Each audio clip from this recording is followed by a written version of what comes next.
Pak Kamarudin, ada dua opsi yang akan dijatuhkan. Apakah kode etik menjatuhkan dihukum dipecat dengan tidak hormat, atau yang kedua, berhenti disetujui pemberhentiannya oleh Kapolri berdasarkan surat pengunduran dirinya? Mana yang lebih pantas kalau menurut Pak Kamarudin sebagai kuasa hukum korban? Yang benar harus dipecat atau diberhentikan dengan tidak hormat. Kalau nanti semua penjahat melakukan praktek-praktek seperti ini, yang seperti yang di KPK, ketika terbukti kesalahannya lalu mengundurkan diri supaya terkesan menjadi orang yang terhormat, itulah kesalahan. Jadi kalau sudah terbukti membunuh, apalagi merencanakan pembunuhan kepada bawahan, ini sudah melanggar sumpah tribrata dan sumpah dia sebagai pejabat, dan juga telah mencederai institusi kepolisian. Maka orang seperti ini tidak pantas menjadi anggota Polri. Masih lebih pantas tukang beca, gitu ya. Jadi menurut saya pengunduran diri itu hanyalah taktik supaya dia menjadi orang yang terhormat. Jadi saya minta kepada Kapolri jangan disetujui. Yang benar berhentikan dengan tidak hormat supaya menjadi pelajaran dan menjadi presiden kepada yang lain supaya hati-hati dalam bertindak. Apalagi dalam perkara ini yang bersangkutan telah menipu Kapolri. Kemudian menipu lembaga-lembaga lain, atau istilah bahasa sekarang ngeprank, di prank LPSK, di prank Komnas Perempuan, di prank Komnas HAM, di prank katanya apa itu Kompolnas dan sebagainya, di prank juga Kapolri. Jadi apalagi kenapa harus mengundurkan diri? Oleh karena itu supaya ada ketegasan sikap, apalagi si Bapak Ferdy Sambo ini tidak menyesali perbuatannya dan tidak jujur dan berterus terang, maka sepatutnya dia tidak layak jadi anggota Polri. Pecat saja dengan tegas supaya nanti dia sadar dan bertobat. Setelah dia sadar dan bertobat, dia bisa jauh lebih hebat lagi. Karena Tuhan sangat senang dengan orang yang bertobat, begitu ya. Ketua Kompolnas Mahfud MD mengaku, ada mantan Kapolri yang memprotes jabatan Irjen Ferdy Sambo.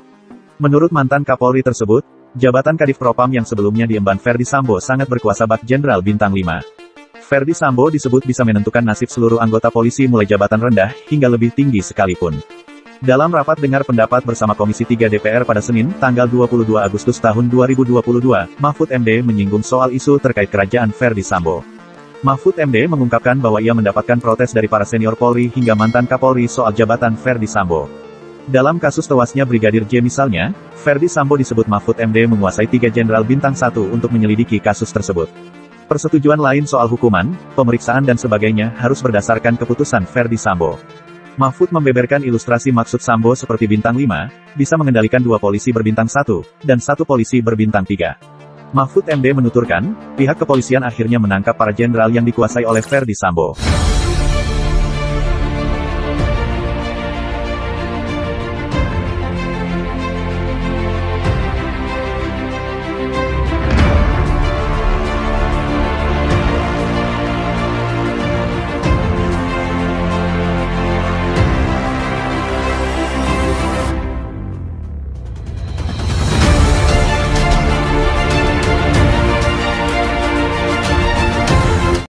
Ya Pak, sebenarnya makin hari itu makin terungkap, terutama beberapa bukti beberapa bukti yang dulu itu susah dicari akhirnya muncul. Nah, itu makanya terus saya kaitkan. Jadi tadi saya cerita sedikit tentang kilometer 50, terus bagaimana kaitannya dengan kejadian Sambo.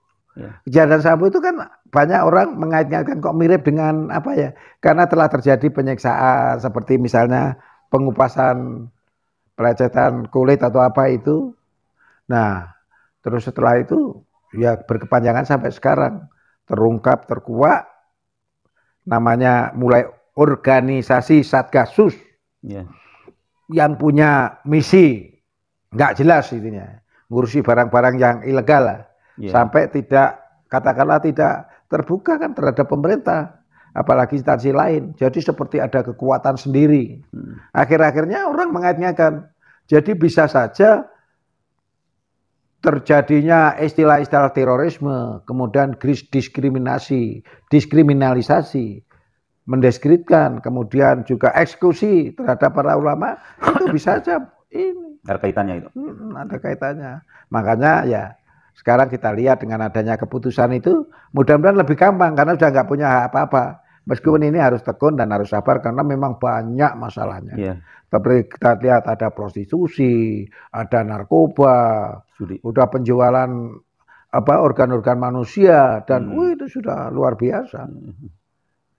Bahkan ada yang menyampaikan bisa jadi si Nikita itu Ada terkait kan sini kita tuh pernah sombong sekali seperti teriak-teriak seperti orang yang kebal hukum. Nah yang gitu-gitu akhirnya. Iya Pak, ini termasuk menurut saya Pak ini ada orang yang mengingatkan itu dampak dari mubahalah. Tapi ini memang tadi Pak tidak ada kejahatan yang sempurna ya Pak ya. Suatu saat pasti Allah akan membuka ya. Wallahu mukhrijum ma kuntum taktumun. Allah pasti akan membongkar apa-apa yang kamu sembunyikan. Mungkin karena udah terlalu Pak.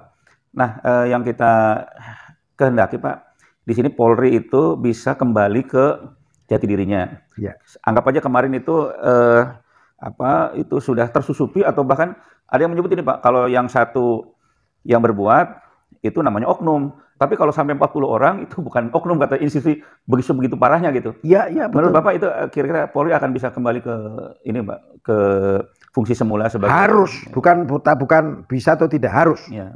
Karena begini ya. Kita berbicara secara universal, secara global bagaimana apa itu polisi. Jadi polisi itu sebenarnya kan non-kombatan, katakanlah sipil. Ya. Kalau misalnya dipersenjatai hanya beberapa orang yang memang berfungsional untuk membawa senjata itu. Jadi polisi itu sipil, bukan militer. Ya. Makanya di dalam pembentukannya dan tujuan pembentukan berbeda. Kalau polisi itu dibentuk memang untuk mengurusi masalah keamanan. Hanya ini salah pengertian dan dimanfaatkan. Ada Hankam, ya, Kam, ya, keamanan, pertahanan, keamanan. Ada Kamtibmas, ada keamanan, ketertiban masyarakat. Kamnya Hankam dengan kamnya Kamtibmas itu berbeda. Jadi jangan diartikan kamnya polisi, bukan. Memang di situ polisi terlibat. Contoh. Pada Undang-Undang Nomor 4 Tahun 2034 Nomor 2004 itu. Di situ ada namanya Undang-Undang TNI terkait OMSB, Operasi Militer Selain RAN. Di situ ada 13 macam, termasuk bagaimana kita menyikapi kalau ada presiden dari luar negeri, bagaimana kalau ada tamu VIP setingkat presiden dari luar negeri, bagaimana kalau ada bencana alam, bagaimana kalau ada teror bersenjata. Jadi teror itu dua macam. Teror yang bersenjata dengan teror yang tidak bersenjata. Kemudian lain-lain. Nah itu sudah terbagi habis. Dari 13 jenis itu hanya satu yang dipimpin polisi. Namanya operasi kepolisian. Karena menghadapi mungkin bisa aja sasarannya atau yang dihadapi itu lebih kuat daripada polisi. Baru minta bantuan kepada yang lain termasuk TNI. Nah dalam aturan itu bukan atas permintaan dari pimpinan. Undang-undang menyebutkan kalau misalnya polisi ada masalah, udah minta bantuan ke TNI, ya nggak akan mau, nggak akan mau. Karena apa? Ya kembali kadang-kadang kita itu masalah ini loh, fulus. Sekarang nggak jauh-jauh, misalnya sekarang ada demo, unjuk rasa, itu mungkin polisi akan lebih serius berapa kekuatannya diperkirakan. Kalau hanya 10-20 udah apa lah. Tapi kekuatan 1-2 juta, kan dalam perhitungan itu biaya untuk mengeluarkan keamanan itu ada. Jadi sekali lagi saya ulangi keamanan.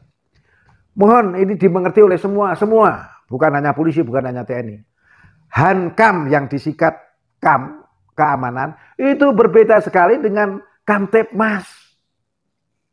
Setingkat Kamtibmas itu yang bisa diatasi polisi. Contoh, ada teror. Menurut penyelidikan, nah nggak bersenjata, boleh dia masuk. Tapi kalau sekiranya bersenjata, dia harus sampaikan ke TNI. Ada ini loh bersenjata, itu TNI yang maju. Kalau sekarang nggak, jadi nggak ada. Makanya sebenarnya saya katakan bahwa polisi itu adalah sasaran akhirnya pelumpuhan, melumpuhkan. Jadi kalau dapat tembak kaki, sudah nggak bisa lari. Ya itu, bukan tembak kepala. Makanya sebenarnya ada aturan gini. TNI karena peran dan fungsinya ada kalanya tugasnya itu tidak diikuti HAM. Diabaikan, lepas dari HAM. TNI ya. Jadi kalau misalnya terjadi mendak bunuh tidak ada urusan. Tapi kalau polisi belakangnya karena harus pelumpuhan tapi dia sampai meninggal, itu jadi urusan. Jadi polisi menembak mati orang itu jadi urusan. Nah sekarang kan enggak. Itulah yang istilahnya ya, karena bisa jadi karena aturan yang saya dengar ya, saya belum bisa sendiri. Saya dengar itu didirikan waktu Tito kan. Tito Kapolri. Ya, ada ya penjelasannya. Iya, penjelasannya. Jadi yang gitu-gitu itu akhirnya, tapi masuk akal juga gitu, di video itu ada kok perbandingan polisi, pimpinan TNI mimpin harus baik sama rakyat, ini sama rakyat. Ada video itu yang lihat Tito tanya ke prajuritnya, bagaimana kalau ada masyarakat yang ini tembak, iya bagus. Nah itu kan otaknya udah otak. Ya. Jadi begini loh, saya tadi bicara secara polisi universal. Ya. Apalagi polisi yang di Indonesia. Dari sejarah kan kelihatan, kalau TNI dari dulu membuat kemerdekaan itu berjuang bersama rakyat. Itu sejarah loh ya. TNI berjuang sama pejuang lain yang tidak bersenjata. Artinya dia bersenjata tajam atau bersenjata bambu runcing.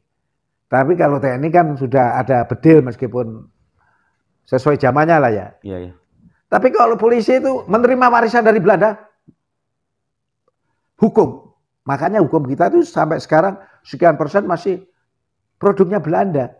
Meskipun ada beberapa yang sudah dibenahi. Itu. Jadi sekali lagi, ini salah kaprah yang harus diluruskan. Hankam, kamnya itu tidak sama dengan Kamtibmas. Hankam itu kamnya kam besar. Yang saya katakan tadi termasuk melahirkan Undang-Undang OMSW, Operasi Militer Selain Perang. Kalau kam ini masalah kriminalitas. Contohnya aja orang misalnya bawa narkoba, lari ke laut dikejar, nggak apa-apa di pinggir laut di pantainya. Kemudian karena polisi punya sepeda perahu motor, oke lah kejar. Tapi itu kan masih hitungan untuk wilayah laut itu masih ada ecek-ecek lah, masih pinggir. Kalau memang itu pelakunya mempunyai kapal selam atau ini di dalam, itu tugas Angkatan Laut. Makanya polisi itu harus sadar bahwa di sana ada Angkatan Laut, di sana ada Angkatan Udara. Banyak hal-hal yang tidak bisa dikerjakan oleh polisi. Ya, gitu. Jadi sekali lagi terkait apakah perlu itu organisasi? Ya jelas perlu. Nah sekarang, aduh sedih kita. Berapa kali saya menyampaikan. Polisi di bawah langsung presiden. TNI di bawah Menhan, padahal Menhan itu atas ada Menko Polhukam, baru presiden. Nah ini kan jadi polisi jadi pelindung penguasa, pelindung presiden, pelindung pemerintah. Padahal polisi sebenarnya merupakan juga seperti TNI, garda terdepan dan benteng terakhir negara. Negara itu ada pemerintah, ada rakyat, ada wilayah, ada pengakuan hukum dari negara lain. Jadi alhamdulillah sekarang adanya apalagi yang katakanlah organisasi haram Satgasus itu harus diusut.